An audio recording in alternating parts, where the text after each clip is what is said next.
Hello guys, मेरे YouTube channel विजय गुरु में आप लोग का स्वागत है। तो आज हम क्लास 10th का प्रश्नावली 3.3 का जो कि अध्याय आपको 3 में मिलेगा, जो कि रैखिक समीकरण युग्म के बारे में पढ़ना है। और ये मैथ जो है हमें प्रतिस्थापन विधि से ही बनाना है। हालांकि इक्वेशन कहे तो समीकरण 3 विधि से बनाया जाता है। एक होता है विलोपन विधि, एक होता है प्रतिस्थापन विधि और एक होता है वज्र विधि। जो विधि कहेगा वही विधि से बनाना है। बोर्ड एग्जाम में जो विधि आपको देगा वही विधि से आपको बनाना है, तभी आपको मार्क्स मिलेगा।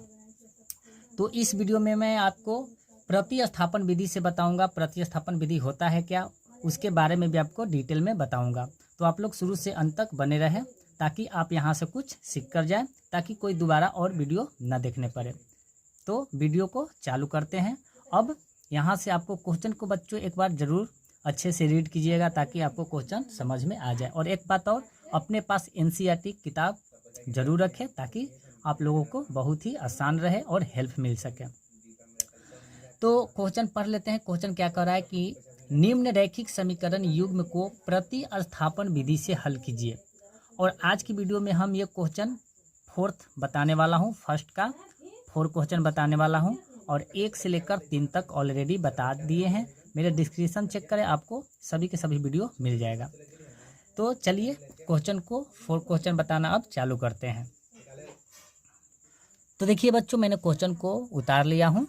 अब बनाना इसे चालू करते हैं, और वो भी हम प्रतिस्थापन विधि से ही बनाऊंगा। तो जो विधि बनाइएगा वो विधि आपको लिखना जरूरी होता है। ओके, तो ये हम प्रतिस्थापन विधि से हम बना रहे हैं। प्रतिस्थापन विधि ये हमने लिख लिया।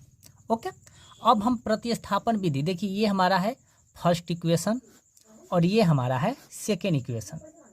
ओके, और ये हमारा फर्स्ट इक्वेशन है।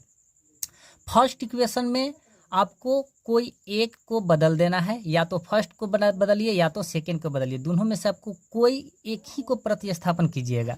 तो हम फर्स्ट वाले को प्रतिस्थापन करते हैं। तो देखिए फर्स्ट वाले को प्रतिस्थापन कैसे किया जाता है। क्वेश्चन तो है हमारा 0.2x plus 0.3y equal to 1.3 है। ये हमारा क्वेश्चन हुआ।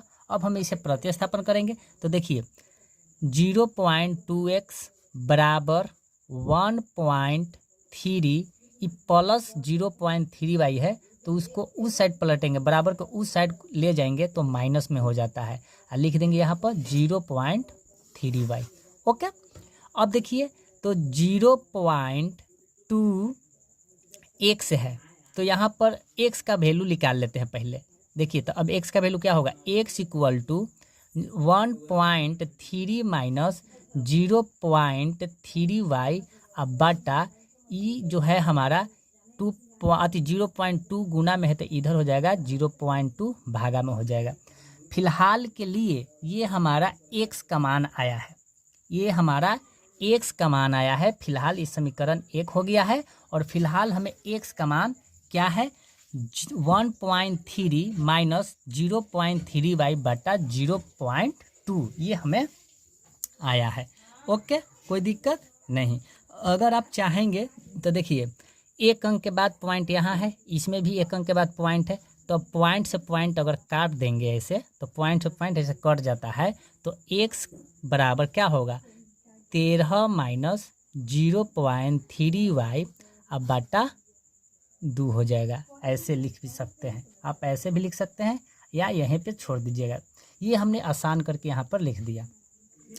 अब हम ये x को प्रतिस्थापन किए, यानी समीकरण 1 को हम यहाँ पर प्रतिस्थापन किए।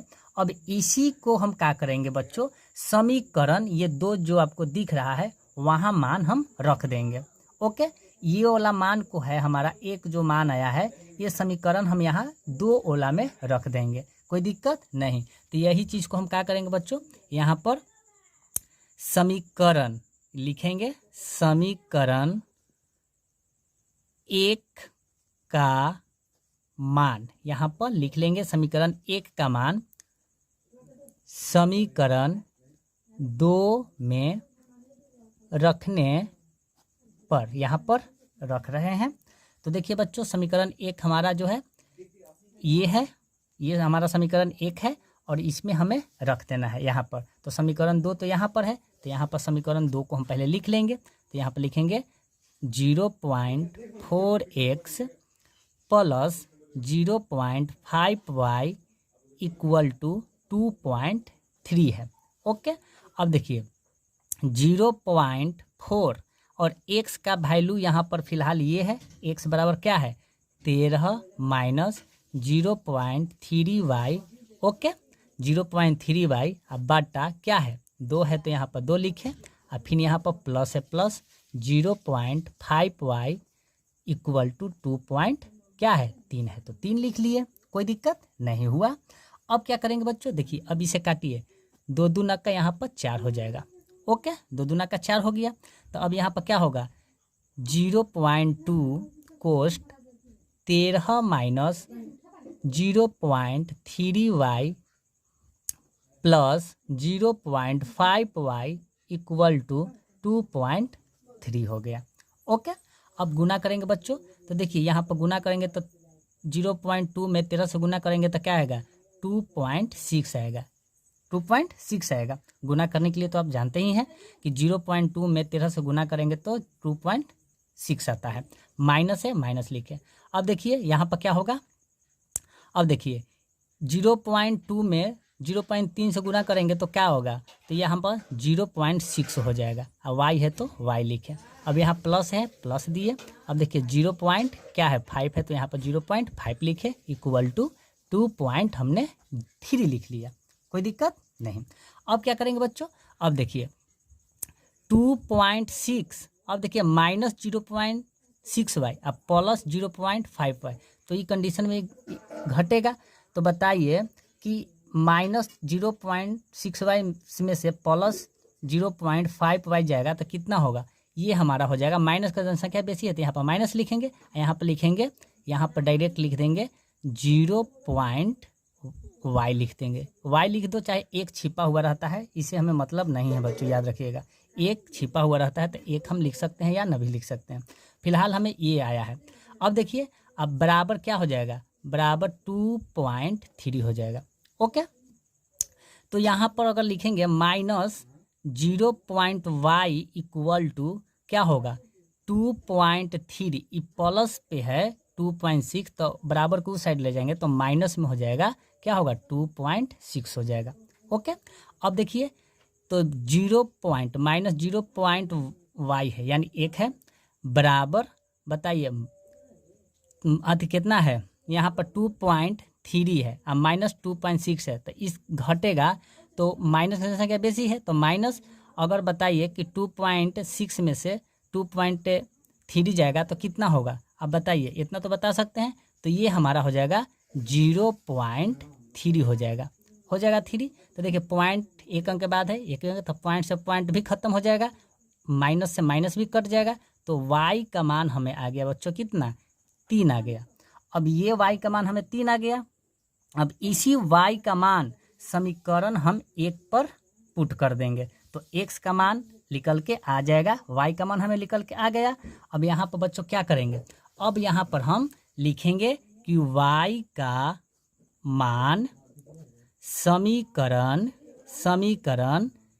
क्या करेंगे 1 में रखने पर, हम समीकरण 1 में रखेंगे तो y का मान समीकरण 1 में, तो देखिए x बराबर क्या आया है, देखिए ये हमारा समीकरण 1 है, तो यहाँ पर लिखेंगे x बराबर क्या है 13 माइनस 0.3y अब बटा 2 है, 2 लिखे। तो यहाँ पर होगा बच्चों क्या x बराबर 13 माइनस 0.3 गुने y का मान कितना आया है बच्चों, देखिए y का मान 3 आया है, तो y की जगह पर हम यहाँ पर 3 लिखेंगे। अब बटा 2, तो 2 लिख दिए। अब क्या करेंगे बच्चों, इधर साइड कर लेते हैं, इधर साइड में। तो x बराबर 13 माइनस, देखिए 0.3 में 3 से गुना करेंगे तो यहाँ पर डायरेक्ट हम 9 लिख सकते हैं। ओके, अब बटा क्या हो जाएगा, ये हमारा 2 हो जाएगा। तो x बराबर 13 में से 9 जाएगा तो 4 होगा, बटा 2 हो जाएगा। अगर काटेंगे तो 2 दूना का 4, तो x बराबर क्या आ गया, 2 आ गया। y बराबर 3 आ गया, x बराबर 2 आ गया। यही प्रतिस्थापन से हमने आप लोगों के सामने बना दिया। कोई दिक्कत, कोई परेशानी नहीं है। हालांकि आप लोग समझ गए होंगे, इसमें कोई समस्या नहीं हुआ होगा। अगर ज़रा सा भी समस्या हो तो बच्चों 1 से 2 बार इस वीडियो को रिपीट कर ले, ताकि आपको पूरी तरह समझ में आ जाए। देखिए बच्चों, हम कॉन्सेप्ट के साथ ले आए हैं। हम देखिए एकदम पूरा कॉन्सेप्ट बोला जाता है कि एक भी स्टेप भागे नहीं है। हालांकि इसे हम शॉर्ट विधि से भी बना सकता था, बट आप लोग को समझाने के लिए मैंने स्टेप बाय स्टेप एकदम लेते चले हैं, कि ताकि आप लोग को कहीं दिक्कत ना हो। ओके, तो बच्चों हम आज की क्लास यहीं पे समाप्त करते हैं। अगले फिर वीडियो में मिलेंगे नए अंदाज के साथ, इसी टॉपिक्स पे बात करेंगे, ताकि आप लोग को डिटेल में समझा सकूं। मैंने बच्चों एक एक करके वीडियो बताता हूं, ताकि आप लोग को पढ़ने में बोरिंग ना हो। बहुत सारे लोग जो होते हैं, बहुत सारे बच्चे जो लगते हैं कि कुछ क्षण देखते हैं और चले जाते हैं, इससे नहीं सीख पाते हैं, नहीं एग्जाम में अच्छा से फाइट कर पाते हैं, और मैथ में क्रॉस लगा के चले जाते हैं। अगर मेरा वीडियो आप कंटिन्यू देखते रहे तो 100% है कि आप मैथ में 90+ नंबर लाइएगा, इतना विश्वास है हमें।